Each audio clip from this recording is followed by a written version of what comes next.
And maganda yung tinapos natin ang verses sa Thessalonians. And this is what yung kanilang, yung sinusulat ni Paul when he was writing to them. Sabi niya, for God did not call us to uncleanness, but in holiness. Then, but let us remember this. Therefore, he who rejects this does not reject man but God. If you say, hindi kuya, gusto ko eh. Gusto ko eh. Di ba? Maraming ganyan. Kabataan yan eh. Gusto ko eh. You are not rejecting man, but you are rejecting God. Why? If you really are a believer, you have been given His Holy Spirit. The Holy Spirit is what allows us. Kaya nga yung the process of sanctification, alam naman ng Panginoon na hindi mo naman kaya talaga. Kaya meron kang banal na espiritu upang maging matagumpay ka. If you don't allow the Holy Spirit to work in your life, parati kang talunan ng mundo. So, if you reject it, you must remember the Holy Spirit is in you. You will be able. Pero if you personally just, gusto ko to eh, then you fall into sin. And the only way to be back is to recognize that you have sinned. Ngayon, pagpapatuloy natin. And Paul would now be writing in a more practical way. How can this be made sa ating mga buhay? Kasi pag natapos niyang ibigay itong need to honor and glorify God, He will not tell us, bakit ganito? Maski sa kabila na maraming pagsubok sa Thessalonica. Bakit ganito? Kasi meron prepare na a better place ang Panginoon for you. So, let's go on. Pagpapatuloy natin yung live to honor God. Live orderly lives. Yan naman. Ano ba yung orderly? Huwag ka mamuhay na ano ba yung Tagalog ng parang bulagsak? Tama ba yung term? Bulagsak? Ma? If you're out of order, yung bang sa bahay mo? Burara! Ayun, burara! Mas matindi pa pala yun. Huwag ganun ng buhay. To honor God, let us live orderly lives. Found dyan sa 1 Thessalonians chapter 4, 9 to 12. Mabuhay ka na may kaayusan. Ha? Basically, that is what Paul is trying to teach those in Thessalonica. Siguro yung Thessalonica nung nababasa nito, they would say, Paul, binubugtog na kami dito eh. Marami na nagkakandamatay. Dapat pa ba patuloy kami ganito? Pwede ba para mabuwas-buwasan to, makikisama na kami rito. Total, magaganda yung temple prostitute sa Thessalonica. Kung lalaki ka, yun ang gagawin mo. Kung kababaihan ka, itong asawa ko na parati nagpupunta doon. Ako, lalasunin ko na to. Galit ka rin. Patuloy yan. Kaya nagkakaskade lahat ng bagay. Yan. So, let us see kung ano yung orderly lives na gustong ituro ni Paul sa mga mananampalataya sa Thessalonica. Yan. Sabi niya, but concerning brotherly love, you have no need that I should write to you. For you yourselves are taught by God, what? To love one another. And indeed, you do so toward all brethren who are in all Macedonia. But we urge you, brethren, that you increase more and more yung love that has been given to you. Huwag mong pabayaang hindi lumagok. Hindi palagay mo, mas maging maayos ka sa pamumuhay, sa pag-ibig sa iyong kapwa. That you also aspire to lead what? A quiet life. To mind your own business and to work with your own hands. Ito yung part na Paul is now telling those in Thessalonica. Sa kabila maraming pagsubok. Live a quiet life, mind your own business, to work with your own hands as we commanded you, that you may walk properly towards those who are outside and that you may lack nothing. Okay. Ano yung matututunan natin about living an orderly life? Unang-una is life with the brothers. The brethren. When we talk about brethren, hindi po ito lalaki lang. Paul is not writing to just kasi often brothers life with brothers. But it is the brethren. Anyone kalalakihan, kababaihan, we must be able to live a life with them. How do we live a life? Sabi nga niya, but concerning brotherly love, you know need that right to you. Saan ba natin makukunin? God, taught by God to love one another. Di ba yan ang second command? And all the prophets hang on it. Sabi ng Panginoong Jesus, ang unang-una is loving God with all our heart, with all our mind, with all our soul, and all our strength. And the second one is like this, love your neighbor as yourself. So the question is, who is my neighbor? Anybody whom you meet is your neighbor. Kaya ito, dalawa ang pag-aaral dito. One is the one that is a believer. This is something difficult to live, especially if some believers you don't see eye to eye. It is a struggle. And yet, that is what God wants. And even myself, because that is what God wants, then I should also follow. All of us need to follow. We should love them. Yan. And indeed, you do so toward all the brethren who are in all Macedonia. Maraming provinces po ang Macedonia. Maraming towns. Berea, Philippi, Thessalonica, marami. Iba-ibang lugar. And yet, yung church at Thessalonica, nagiging maganda siyang patutuo sa kapwa niya, mga kapatiran, sa kapwa Kristiyano. Maayos na pamumuhay, pakikisama. Kasi, yung love for the brethren is not simply Sunday, oh, brother, I love you. But, true brotherly love is showing concern to a brother. Kamusta ka na? Kamusta ba yung mga ginagawa mo? How are you doing? Often, we only do it Sunday. That's why I encourage everyone not to pray for one another. You might not see them the rest of the week, but remember, you can pray for them. Prayer is the best way to show your love for the brother. If the person is sick, pray for him. Join him in prayer. If the brother is rinig mo na promote, pagpasalamat ka rin in his behalf. Kasi kapatid mo yun eh. By the way, you will spend eternity together in heaven. Eh dapat dito pala matutunan natin how to live peaceably with one another as brothers. If there are things that a brother is doing wrong, be able to show love by telling him what's wrong.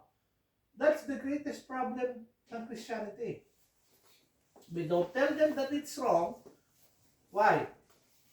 Kasi mas gusto natin, hayaan mo na lang siya. Eh, alam mo naman nagkakasala siya. Hindi, hayaan mo na kasi baka magalit. Oh, hayaan mo siya. Hanggang sa kasama na siya ng mundo kasi wala kang ginawa. So, be a constant reminder that is loving. What is love? So, sa Proverbs na open rebuke is better than secret love. Mas maganda na sabihan ko, kaysa umahal ko siya, kaya ayoko siya sabihan. All of these are part of Christian living. And this is what God wants us to do as believers. To love one another. Love doesn't always mean a yes. Sometimes a no is also required to really show your true love to a brother. And so Thessalonica, ang buong province of Macedonia understand this. Lahat ba nung nasa Thessalonica were doing it perfectly? No. Kaya nga ini-encourage parang ni Paul sila na mamuhay ng pag-ibig sa kapatiran. We get that, sabi nga sa Matthew chapter 22, sabi na, this is the Lord Jesus Christ speaking. And the second is like this, you shall love your neighbor as yourself. On these two commandments hang all the law and the prophets. Okay?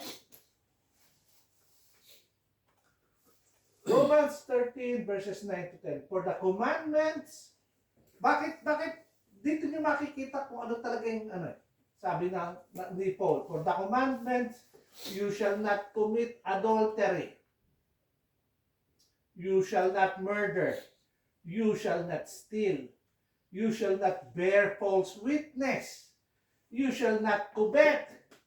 If there's any other commandment, are all summed up in this saying, namely, you shall love your neighbor as yourself. Love does not know harm to a neighbor, therefore love is the fulfillment of the law. Sipin mo, ayan, lahat ng yan, nakapaloob sa you shall love one another or shall love your neighbor. Bakit ba nagkakaroon ng you shall not commit adultery? Kasi karamihan ng kalalakihan, mas inuuna yung self often. Kasi yun lang naman yun eh.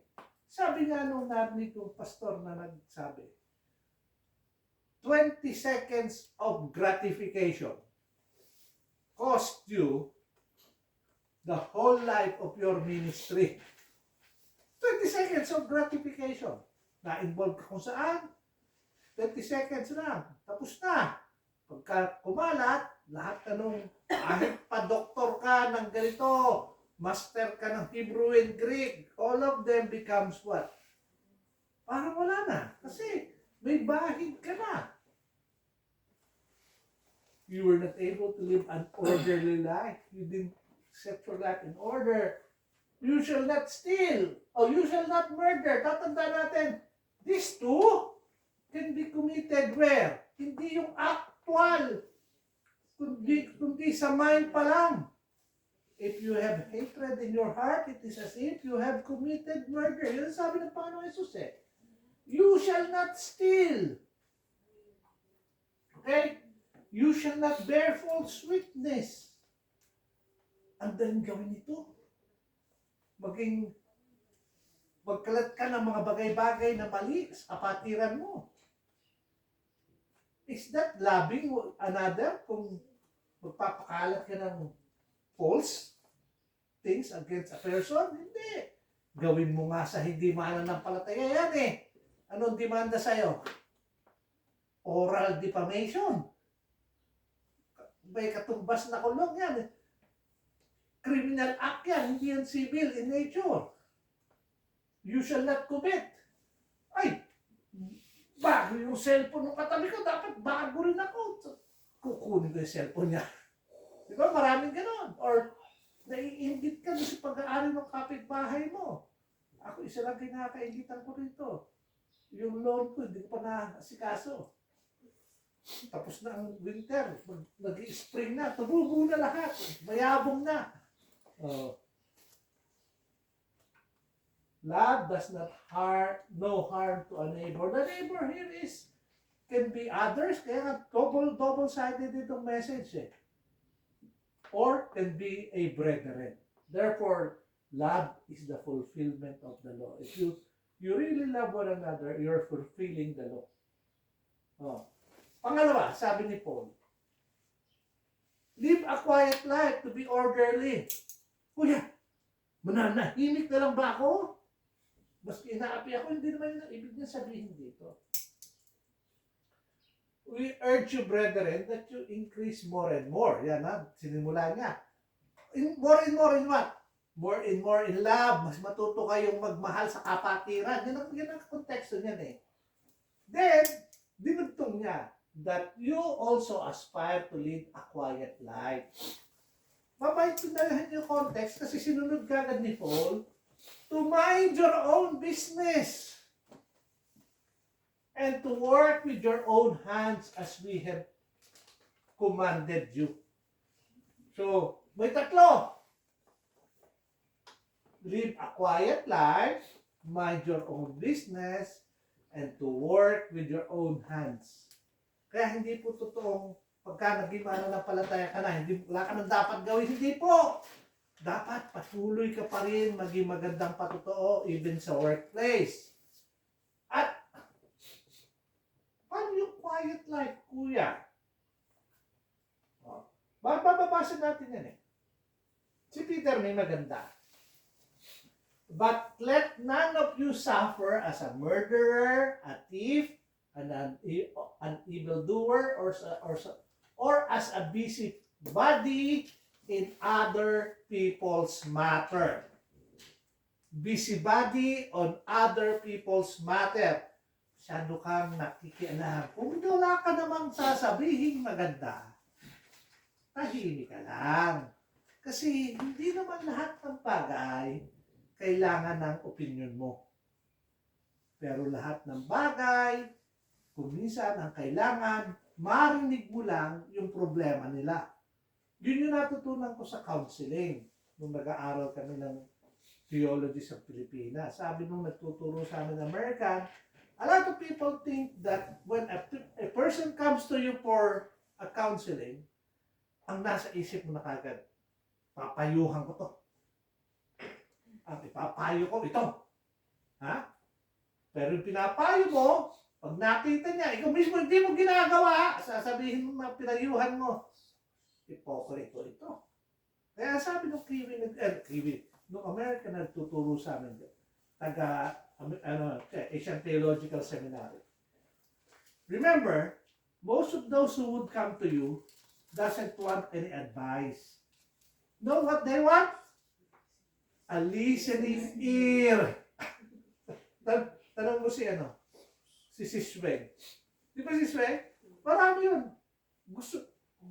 Pwede ba kitang makausap? Meron ko sasabihin sa'yo. Pagka nilapitan ka ng kapatiran mo, gano'n, nasa isip mo na kagad. Ano kaya ang problema niya? Siguro ganito. Siguro ganyan. Hindi ka naman manghuhula. Kaya hindi mo quiet life. Tinirabihan pa ni Paul na, hulaan niyo yung problema ng kapatiran niyo. Hindi naman po Kung minsan, ang gusto lang niya ay sambal. Ang tawag po doon is sounding board. Para lang, pag sinabi sa'yo, malaman niya na may nakikinig sa kanya. And sometimes that is also patient. You know, the best way for your reaction to be quiet is pag-pray niyo siya. Mag-pray kayo after that the Lord will help her as she goes through struggle. The moment you say something, kala mo naging maganda, pinayuhan ko. Tapos pag alis ng isa, hindi ko naman kailangan ng payo niya kung ano na pinagsasabi sa akin. Hindi naman niya alam talaga yung problema ko Kasi bago pa masabi yung problema, nag-create ka na sarili mong kaisipan. Nagiging dalubhasa ka na. Hindi po yun ang requirement sa atin. Just, wag tayo masyadong nangunguna. Yet, if anyone suffers as a Christian, let him not be ashamed, but let him glorify God in this matter. Bakit pinagsama ni Paul tong murderer, thief, evildoer, or as a busybody in other people's matter? Parang hindi naman.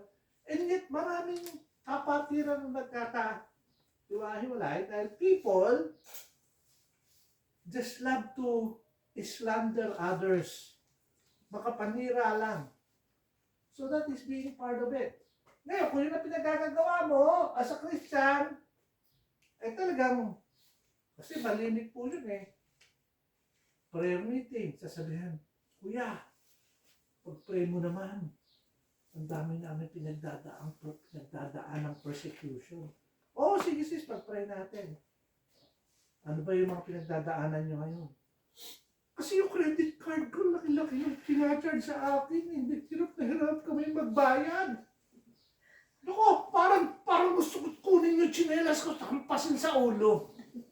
Nangutang-ngutang ka nang hindi mo inisip. Bakit ka nangutang-ngutang?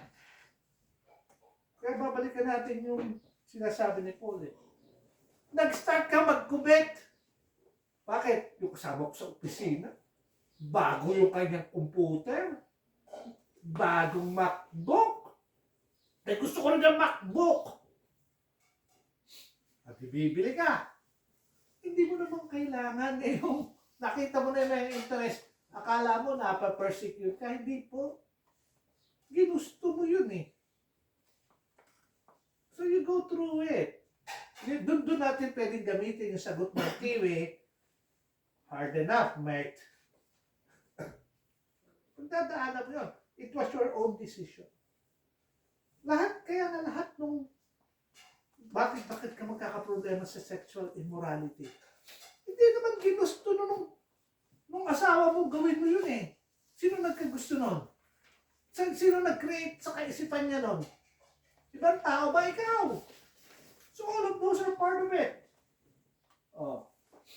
2 Thessalonians chapter 2 verses 3 to 11.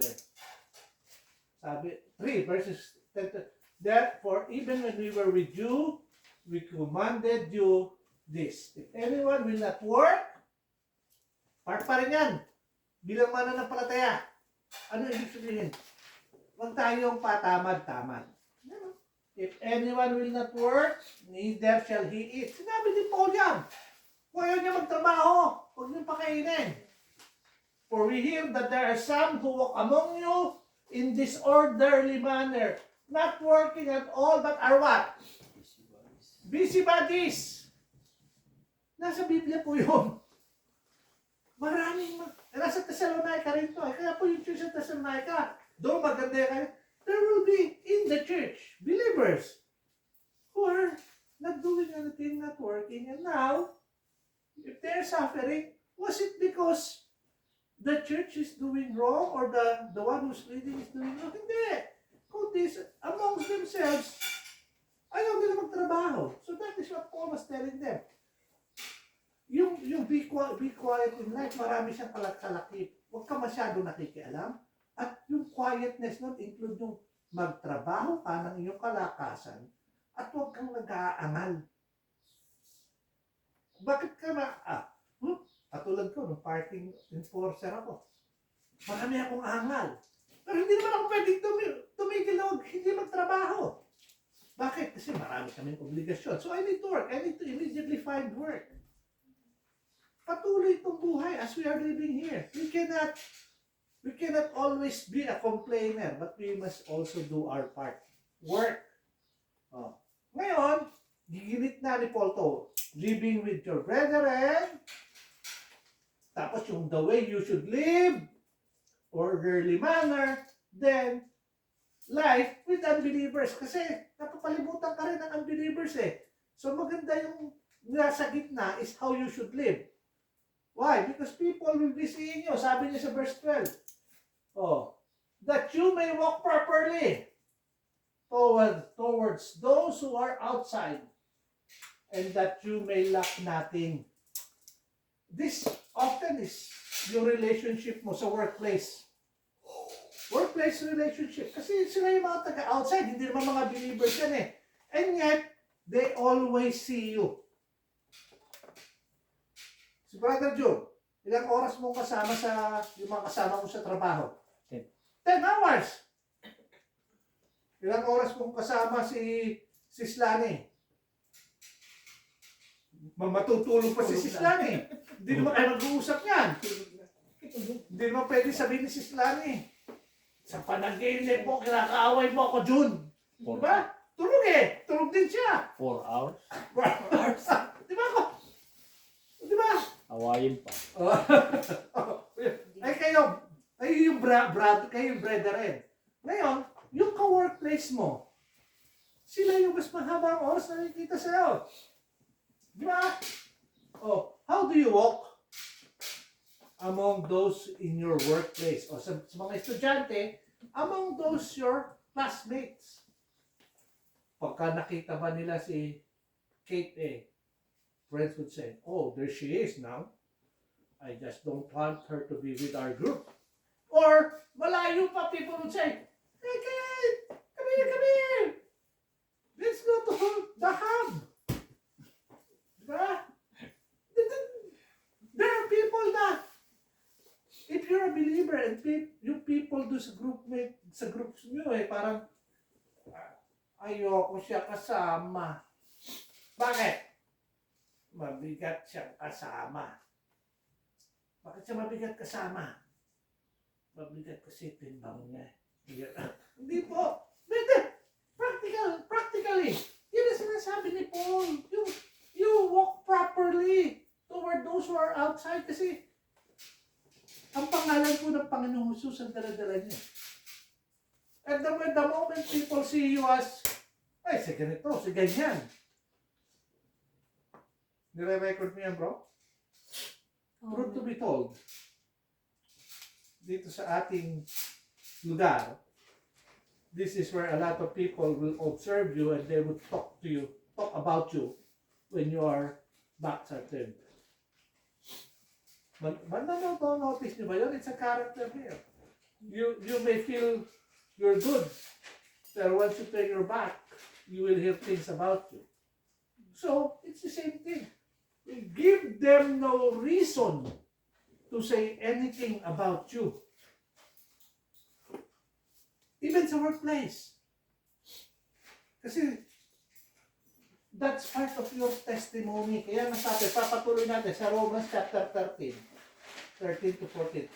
Let us walk properly as in the day, not in revelry and drunkenness, not in lewdness and lust, not in strife and envy. How do you do that? Put on the Lord Jesus Christ and make no provision for the flesh to fulfill our lust. Anong make no provision for the flesh? I was watching one time, and sabi ng Christian father doon sa kanyang anak, Anak! Huwag kang makikirelasyon sa mga hindi natin tulad na pananampalataya. Sabi ng Dad, English to, tinatagal, I need to be in the party with my friends, gano'n. Then sinabi ng Dad, huwag kang baka sa pananampalataya, ang ganda-ganda rin sabi ng father. Tapos biglang sabi nyo, so you're going out. You better bring some protection with you. Anong protection yun? Alam mo ng bata na if ever ma-aksidente, have a relationship, one night stand, wala kang pananagutan. Protection. That alone, though maganda yung idea ni tatay na huwag kang makikisalamuha dyan, he is now providing what? Provision for the flesh. Meron ka na pinasok na idea na kung sakasakaling gagawin mo, dapat never papasok sa kaisipan ng tao yung mga ganung bagay. Kasi mananampalataya tayo eh. When people see us doing those things, we become what? A bad testimony.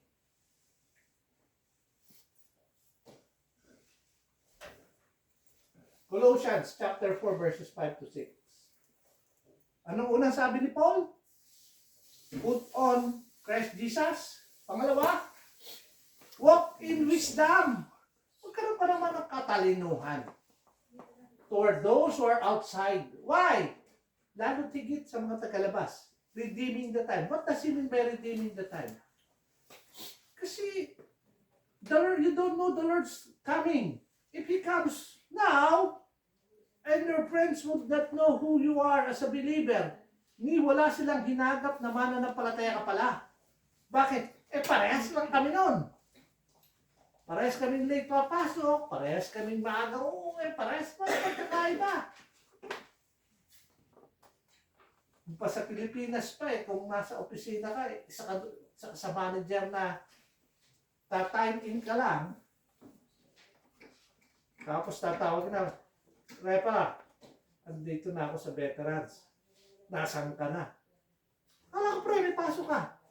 Alam mo na, ta-time out na lang ako. Parang gano'n. Ay, ano masasabi ng mga, ikaw pa naman yung manager, ano sasabihin ng kapit ng mga kasama mo sa workplace? Bihira si boss. Ini-invite niya ako sa church, iniwanan niya lahat sa akin ng trabaho. Nag-go-golf lang siya. Tapos ipata-time out niya pa sa akin yung kanyang bandiklak. Bad testimony. Meron akong kaibigan gano'n. That's life. Oh, let your speech always be with grace.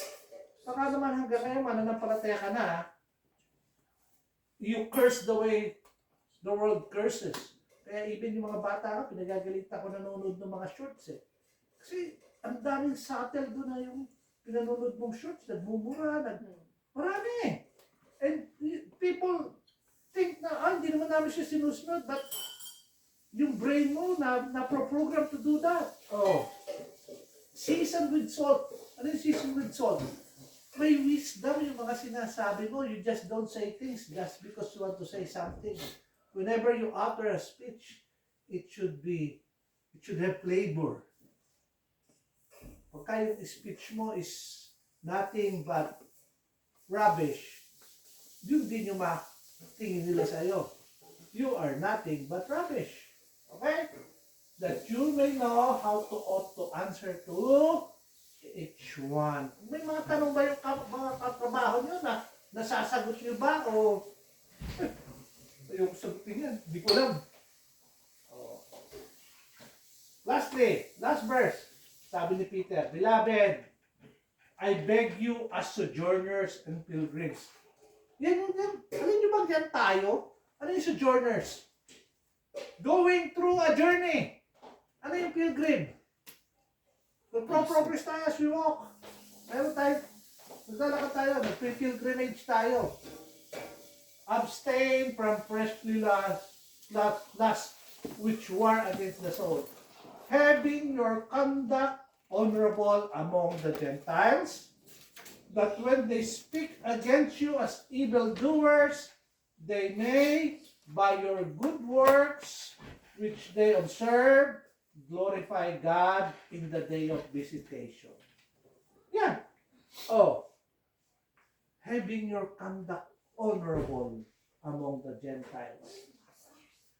And people would say sometimes evil things against you even if you're doing well.